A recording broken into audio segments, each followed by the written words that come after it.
அனைவருக்கும் வணக்கம். இன்றைக்கு நமக்கு மதிய உணவு வழங்குறவங்க பூர்ணச்சந்திரன். அவங்களுக்கு இன்னைக்கு பிறந்த நாள். பூர்ணச்சந்திரன் சண்முகப்பிரியா தம்பதியா நமக்கு இன்னைக்கு மதிய உணவு வழங்குறாங்க. திரு பூர்ணச்சந்திரன் அவர்களுக்கு நமது பாச மார்க்கட்டளை பாசமுதிர்லம் சார்பாக இனிய பிறந்த நாள் நல்வாழ்த்துக்கள். வாழ்க்கையில் அனைத்து நாளும் பெற்று வாழும், உணவு கொடுக்குற அவங்க குடும்பம், தொழில், வாழ்க்கையில் அனைத்தும் பெற்று வாழ நமது பாச மார்க்கட்டளை பாசமுதிர்லம் சார்பாக இறைவன் கிட்ட ஒரு பிரார்த்தனை வச்சுக்கலாம்.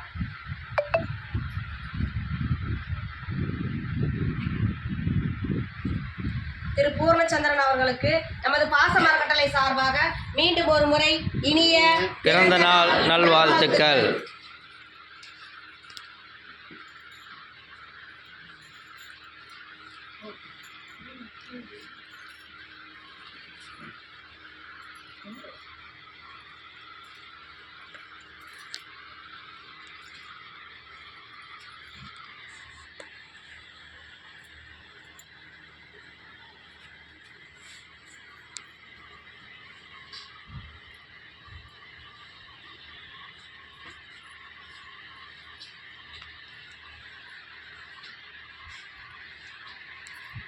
திரு பூர்ணச்சந்திரன் சண்முகப்பிரியா தம்பதிக்கும் அவர்கள் குழந்தை தானியஸ்ரீ துர்காஸ்ரீ அவர்களுக்கும் இங்கே வந்திருக்கிற அம்மா அப்பா அனைவருக்குமே எங்கள் பாச மரக்கட்டளை சார்பாக நன்றிகளையும் வாழ்த்துக்களையும் தெரிவிச்சுக்கிறோம். இந்த நேரத்தில் எங்கள் பெரியவங்க சார்பாக உங்களுக்கு ஒரு கோரிக்கை வைக்க போகிறேன். என்னன்னு கேட்டிங்கன்னா, எங்கள் பாச மரக்கட்டளை பாசமுதிலம் ஆரம்பித்து 2 வருடங்களை கடந்து 3வது வருடத்தை நோக்கி போயிட்டுருக்கோம். இங்கே நிறைய பெரியவங்க இருக்காங்க. 35 நபருக்கு மேற்பட்ட இருக்காங்க. இன்னும் நிறைய பேர் கேட்டுக்கிட்டு இருக்காங்க.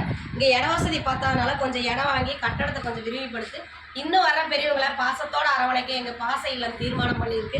அதுக்கு உங்களால் முடிஞ்ச உதவி செஞ்சு கொடுக்கலாம். நீங்கள் மட்டும் இல்லாத உறவினர்கள், நண்பர்கள், உங்களுக்கு தெரிஞ்ச இடத்துல நீங்கள் ஒர்க் பண்ணுற இடத்துல எல்லாம் இந்த முதியோலத்தை பற்றி எடுத்து சொல்லி எங்களுக்கு கூடிய விரைவில் ஒரு சொந்த கட்டடம் அமையறதுக்கு உங்களால் முடிஞ்ச உதவி செஞ்சு தருமாறு நாங்கள் இந்த நேரத்தில் கேட்டுக்கிறோம். எங்களுக்கு உணவளித்த உங்கள் குடும்பத்தார் அனைவருக்கும் நன்றிகளையும் வாழ்த்துக்களையும் தெரிவிச்சுக்கிறோம்.